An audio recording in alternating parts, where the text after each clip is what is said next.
known as Old ngizalwa kwaMtolo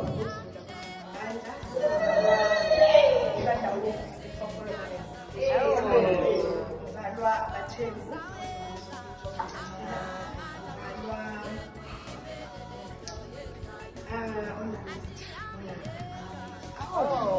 I'm honored.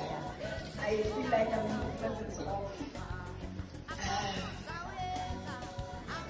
great divine energy. Divine feminine energy. I'm going to be focused on the people that we are here to honor and to celebrate. I like how Sisu says, those that give life, those that birth, those that birth light, those that birth a whole lot of things. You know, as I was thinking about this month and this day, and Tabululife told me that they are having this exhibition, I was happy because it was coming from males. And I was like, oh, okay, our brothers are coming to the party.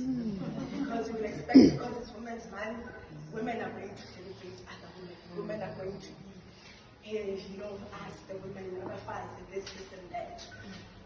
We are not created to compete with men, but we are created to complement each other. And I must say to Utabo and Ulife, I'm honored and thank you guys. Your vision is large.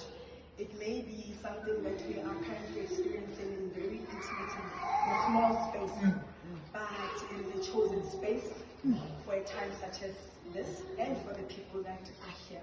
But I can't wait for the world with larger audiences to experience your vision.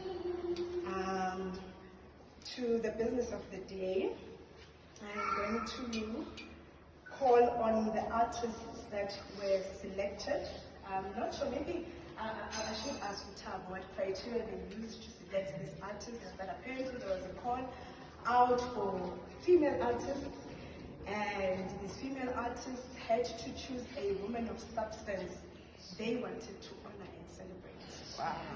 And I'm going to call the artists. They will come up, or I'm not sure where they're going to be seated, but they will tell us who they have chosen to honor or to celebrate, and that person will either come sit next to them or stand up. I'm not sure how the arrangement is.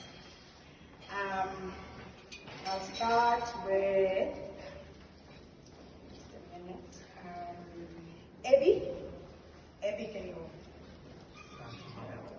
Initially, I need to point this out. She went to a women's march